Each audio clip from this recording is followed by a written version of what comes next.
جہاں بات ہو گلگت بلتستان کی، پاکستان کے دفاع اور سیکیورٹی کی،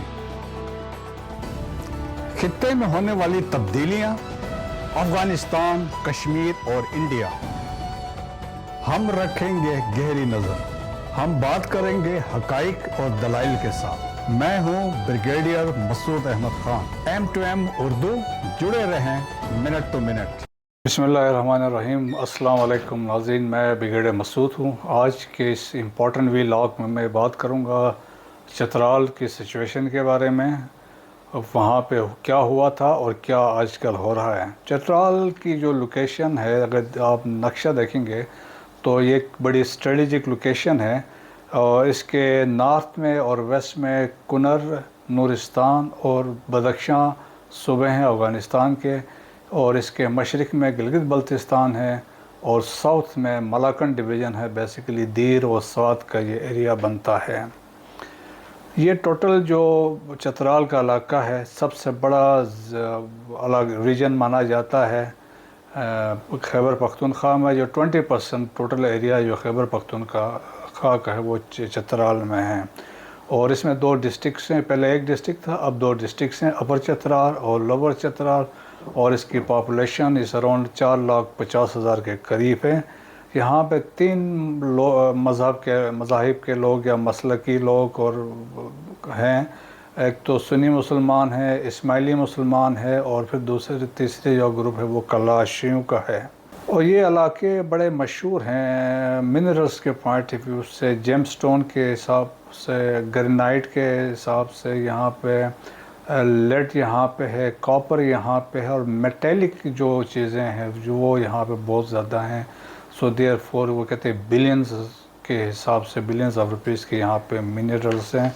جو ابھی تک وہ ایکسپلور ہو نہیں سکے ہیں۔ ابھی ہم بات کرتے ہیں اس کا ریلیشن ود گلگت بلتستان کیا ہے۔ اس علاقے کا ریلیشن گلگت بلتستان کے تاریخی ہے، زبانی لنگوسٹک بھی ہے، مذہبی طور پہ بھی ہیں، زبان کے طور پہ بھی ہے، اور ہسٹری بھی جو ہے ان علاقوں کے آپس میں کامن ہے۔ سو دیئر فور ایک بڑا مضبوط اور گہرا رشتہ ہے ان کے آپس میں، اور گلگت بلتستان میں خاص طور پہ گزر ڈسٹرکٹ سے کئی پاسز ہیں جو چترال کو گلگت سے لنک کرتے ہیں، اور گلگت، چترال اور آگے پھر افغانستان کو بھی یہی پاسز ملاتے ہیں۔ تاریخی طور پہ دیکھا جائے تو یہاں پہ 1595 میں جو اس سے پہلے بھی لوگ حکومت میں تھے، لیکن پہلے امپورٹنٹ جو ڈائنیسٹی تھی وہ کٹور ڈائنیسٹی تھی، جو 1595 میں 1595 میں یہاں پہ اسٹیبلش ہوئی، اور جو ان کا جو فاؤنڈر تھے شاہ کٹور ون اس کو کہا جاتا ہے۔ اور اس کے بعد انہی کے فیملی کا ایک اور گروپ تھا، وہ خوش وقت کہلاتا تھا، انہوں نے یاسین اور سراؤنڈنگ ایریا میں گلگت بلتستان میں اپنی حکومت وہاں پہ اسٹیبلش کی تھی۔ کٹور جو چترال میں انہوں نے حکومت کی ہے، ان کے جو بہت سارے امپورٹنٹ حکمران گزرے ہیں، ان کو مہتر کہتے تھے، مہتر مینس راجہ۔ ان میں امان الملک کا بڑا نام ہے، جنہوں نے حکومت کی 1857 سے لے کے 1892 تک، اور وہ ان وقت ان کا ایریا جو ہو کنر سے شامل ہو کے پنیال گلگت بلتستان تک شامل تھا، ایک کونے سے کافرستان اور دیر کی سرحدیں ایک طرف ملتی تھی، اور ہندوکش کی سرحدیں ایک طرف ملتی تھی۔ سو بڑے واسٹ ایریا پہ امان الملک کا کنٹرول رہا ہے۔ جب عمرہ خان آف جنڈول تھے، جنڈول نے جب اٹیک کیا چترال میں، تو ایک فائرس ان کی ایک جنگ ہوئی وتھ مہتر فورسز جو چترال کے تھے، اور اس وقت جو برٹشرز یہاں پہ تھے وہ بسیج ہو گئے تھے چترال فورٹ میں۔ سو ایک ری انفورسمنٹ گلگت سے آئی 1895 میں، اور یہاں پہ آ کے پھر اس سے یہاں کی جو ڈائنامکس یا ہسٹری تھی وہ چینج ہو گئی، اور چترال جو پہلے گلگت کے ساتھ منسلک تھا، ان کو الگ کر کے انہوں نے ملاکنڈ کو ایک ایجنسی بنائی، اور چترال کو اس کا حصہ بنا دیا گیا تھا۔ سو اسی طریقے سے یہ علاقوں میں آپس میں سپریشن ہوئی، اور اس کے بعد 1893 میں آپ کو پتہ ہے کہ برٹش انڈیا اور رشینز کے درمیان بارڈر کی ڈیمارکیشن ہوئی، اور اس وقت اس لائن کا ایک نام جس نے ڈیمارکیٹ کیا تھا ڈیورنٹ لائن کہا گیا، جو آج ایک انٹرنیشنل بارڈر ہے بٹوین پاکستان اینڈ افغانستان۔ 1893 میں یہ سائن ہوئی تھی اور اس کی ڈیمارکیشن 1893 سے لے کے 1895 تک ہوئی، اور اس ڈیمارکیشن میں جب اوپر نارتھ میں پہنچے تو واغ خان کاریڈور کو بنایا گیا تاکہ وہ بفر ایک درمیان میں برٹش انڈیا اور رشین امپائر کے درمیان ہو،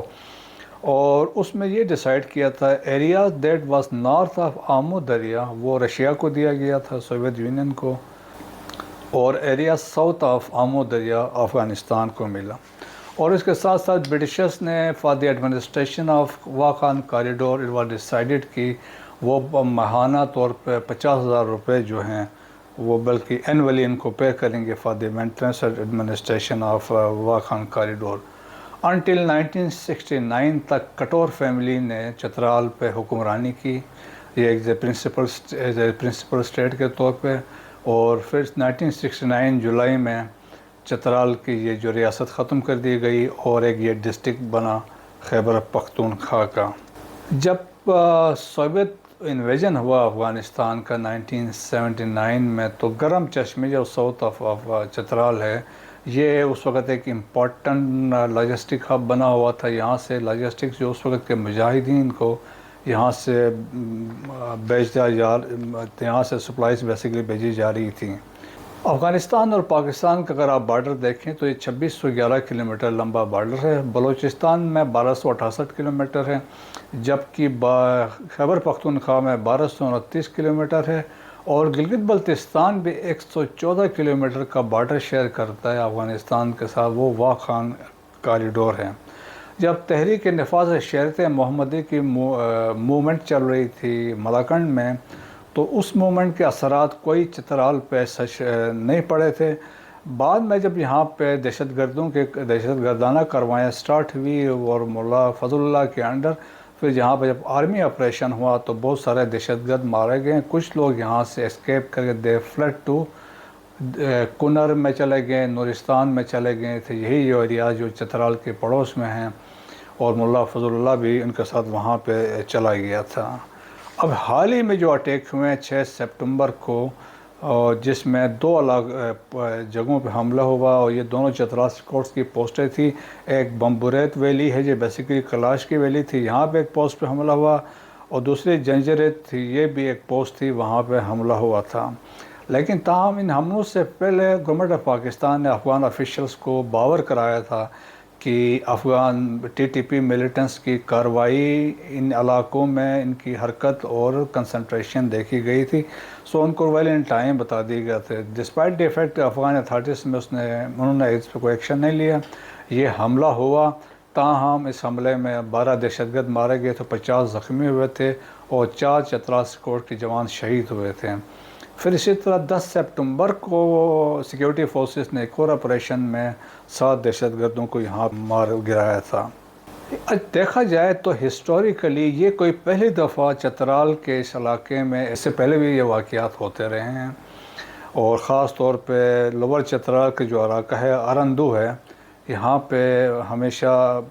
یہ ایک قسم کا جو علاقہ تھا حملوں کے زد میں رہا ہے۔ جب سوویت یونین والے نے آکوپائی کیا تھا افغانستان کو، تو اس وقت ارندو کو ایریل بمبنگ بھی ہوتی رہی ہے، اور آرٹلری شیلنگ بھی یہاں ارندو پہ ہوتی رہی ہے، اور اس کے بعد 27 اگست 2011 کو اسی علاقے میں کراس بارڈر ایک اٹیک کیا ٹی ٹی پی نے جب فضل اللہ کے انڈر، اور اس حملے میں بھی 32 کے قریب چترال اسکواڈس کے جوان اس میں شہید ہوئے تھے۔ اب حال ہی، اور پھر ایک اور امپورٹنٹ چیز ہے کہ کنر اور یہ ارندو کے درمیان ایک پل ہے، یہ پل چترال کو لنک کرتا ہے ود افغانستان اور نورستان اور کنر صوبوں کو۔ جب لواری ٹنل نہیں بنی تھی تو چترال کے لوگ اس پل کے ذریعے ٹریول کرتے تھے ٹو جلال آباد، اور وہاں سے پھر وہ پشاور میں داخل ہوتے تھے، سو وہ ایک لنک اس وقت تھا۔ اب حال ہی میں جو ریسرجنس ہوئی ہے بین ٹی ٹی پی کی، خاص طور پہ خیبر پختونخوا میں اور کچھ جو بلوچستان میں ہوئی ہے، تو اس پہ لوگوں کے میں کافی ریزنٹمنٹ ہے، اور ہم نے دیکھا کہ ہزاروں کے تعداد میں، لاکھوں کی تعداد میں جو لوگ تھے،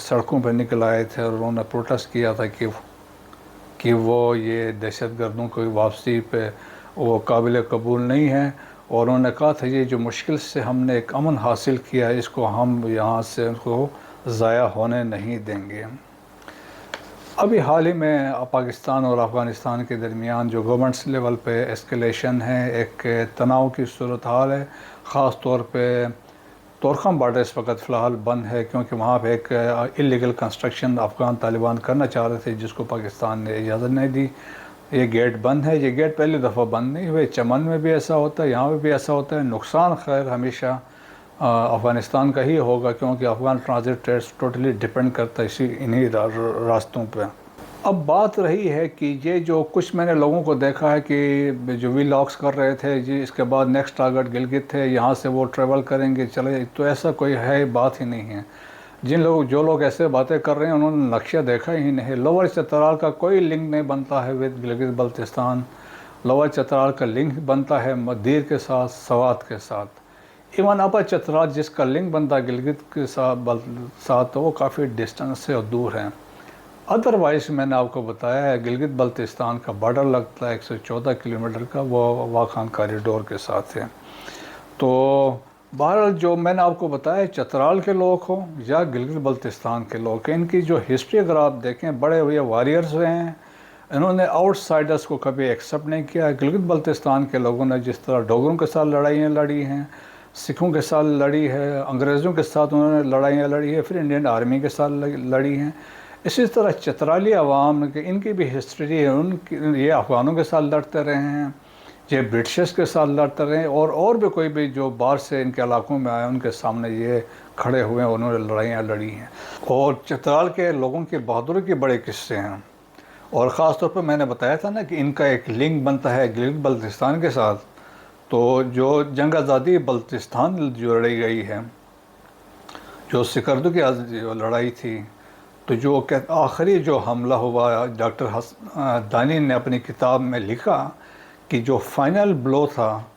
for the liberation of Skardu, وہ چترال کے لوگوں نے اس میں ڈیلیور کیا، اور چترال سے خاص طور پر کرنل مطاع الملک آئے تھے، چترال باڈی گارڈز اور چترال کے دوسرے والنٹیئرز کے ساتھ، اور اسی طریقے سے ان کی وہاں پہ بھی کنٹریبیوشن رہی ہے۔ سو چترال کے لوگوں کا اور گلگت بلتستان لوگوں کا ایک باہمی رشتہ ہے، رشتے ہیں، اور جس طرح میں نے آپ کو ایکسپلین کیا ہے یہ بہت سارے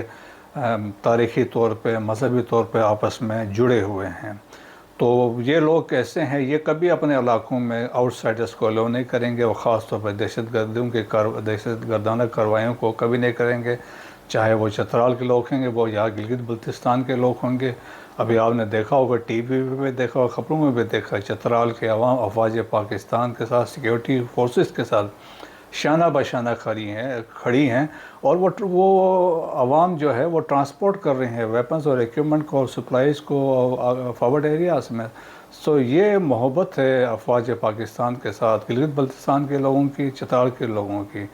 تو یہ انشاءاللہ ایسے جب حملے آگے ہوں گے تو چترال کے عوام کے سامنے ضرور کھڑے ہو جائے گی۔ وی لاگ دیکھنے کا شکریہ۔ پاک فوج زندہ باد، پاکستان پائندہ باد۔